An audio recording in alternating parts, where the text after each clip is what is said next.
상표권 침해 소송을 알아보고 있다면 지적재산권에 대하여 많은 이슈가 생기고 있습니다. 아무래도 개인이 가지는 독창적인 부분들이 인기를 얻게 되면서 많이들 이를 따져보고 비교하는 상황인데요. 지적재산권은 생각보다 많은 범위에서 쓰이고 있고 해당 자산을 보호하기 위하여 많은 분들이 노력을 하고 있습니다. 상표권을 등록하는 것이 법적으로 보호받을 수 있는 가장 기본적인 방법입니다. 오래된 상표권일수록 그 가치는 계속해서 높아지게 됩니다.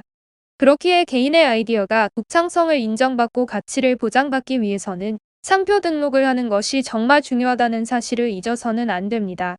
혹시라도 내가 이를 등록하였는데 누군가가 상표권 침해를 하였다면 그에 대하여 개인의 권리를 주장할 수 있습니다. 기업에게 있어서 상표는 굉장히 중요한 의미를 가집니다. 본인들이 가지고 있는 기술력에 대한 가치를 독점하고 지적재산권을 보호하고자 하는 수단이 되기에 그만큼 내용을 잘 따져보고 체크해야만 합니다. 이를 제대로 보호하지 못한다면 타인이 나의 아이디어를 도용하거나 가져가서 사용하는 부분을 대비할 수 없습니다. 상표권 등록을 하고 나면 문제가 전혀 없다고 생각하지만 이렇게 등록 처리를 했음에도 불구하고 무단으로 사용하는 사례가 늘어나고 있습니다. 상표의 권리자를 통하여 별도의 동의를 구하지 않은 상황에서 무단으로 쓰는 것은 상표권 침해 행위이고 이는 범법행위라는 것을 잊지 말아야 합니다. 상표권자는 자신의 아이디어를 함부로 사용한 상대에 대하여 금지 명령을 청구할 수 있고 그동안 입은 피해에 대하여 손해배상 청구도 가능합니다. 더 나아가 고의적으로 이와 같은 행동을 한 것에 대하여 형사고소를 통하여 처벌까지도 진행해 볼 수 있습니다. 다만 이렇게 진행되는 과정 자체가 생각보다 복잡하고 어려운 만큼 되도록 침해의 요건과 전반적인 내용을 모두 검토한 후에 법적 절차를 밟아야 합니다.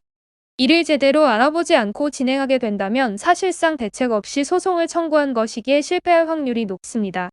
상대가 나의 상표와 유사한 형태를 썼다고 하여 무작정 침해를 주장하는 것은 옳지 못합니다. 특허 등록을 하려 할 때에도 내가 생각했던 것과 비슷한 아이디어의 물품이 먼저 출원되어 있는 경우를 마주할 때가 많은데요. 사람은 누구나 비슷한 생각을 하기 때문에 이러한 상황이 발생하는 것으로 볼 수 있습니다. 그렇다면 상표라는 것도 누구나 해볼 수 있는 생각이기에 유사성이 있을 수밖에 없고 그것이 고의적인 모방이었는가 아니면 단순히 비슷한 생각을 했던 사람이었는가에 따라 처분이 달라진다는 것을 아셔야 합니다. 이 기준을 명확하게 파악하지 못한 상태에서 진행하는 절차는 독이 되어 돌아올 수밖에 없습니다. 우리나라의 경우에는 모든 특허나 지식재산권에 대하여 선출원주의를 채택하고 있습니다. 내가 어떠한 상표를 먼저 사용하고 있었다 할지라도 개인의 사정으로 출원을 미루고 있었다면 그 후에 출원한 사람을 기준으로 권리를 인정해 주는 것입니다. 사실상 사용한 것은 먼저라 할지라도 상대가 상표권을 획득한 상황이라면 내가 먼저였다는 것을 인정받기 어렵습니다. 해당 권리 자체가 이와 같은 분쟁을 막기 위하여 신청을 하고 등록 처리를 받으라는 취지에서 규정된 제도이기에 내가 하지 않은 것에 대한 책임을 지게 되는 것입니다.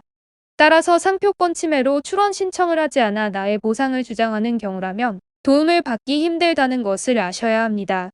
만약 내가 먼저 출원을 했고 유사성으로 인하여 피해를 보고 있다면 경고장부터 발송해야 합니다. 다들 알고 있는 내용 증명서가 이에 속하는데요. 누군가가 나의 권리를 침해하였다면 바로 소송부터 해야 한다 생각하지만 우선적으로 내용 증명서부터 발송하는 것이 맞습니다. 내용 증명서 자체는 법적 효력이 없지만 이것으로 하여금 상대가 압박감을 느낄 수 있고 문제를 원활하게 해결할 수 있는 배경이 되기도 합니다. 문제를 원활히 해결하지 못하더라도 민사소송 청구 시에 상대방에게 법 조치에 대한 의사를 안내했다는 것과 해당 문제에 대한 증거가 될 수 있으니 사전 조치로 경고장은 보내시는 것이 좋습니다.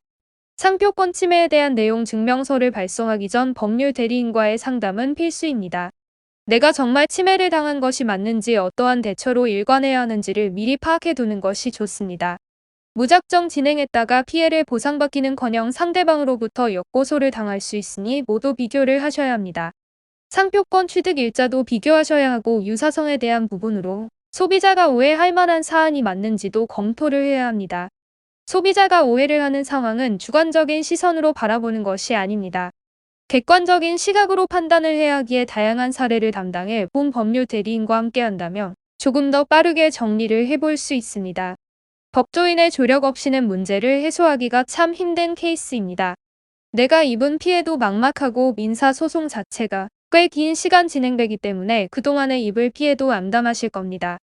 상대가 정말로 침해를 한 것이 맞는다면 소송을 제기하는 것과 동시에 상대방이 해당 상표를 소송 판결 전까지 쓸 수 없도록 금지 명령을 내리시면 됩니다.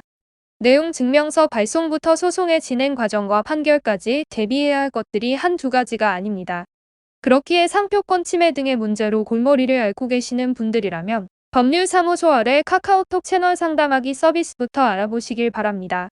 법률사무소 AL은 전문 변호사가 직접 실시간 무료 법률 상담을 도와드리고 있습니다.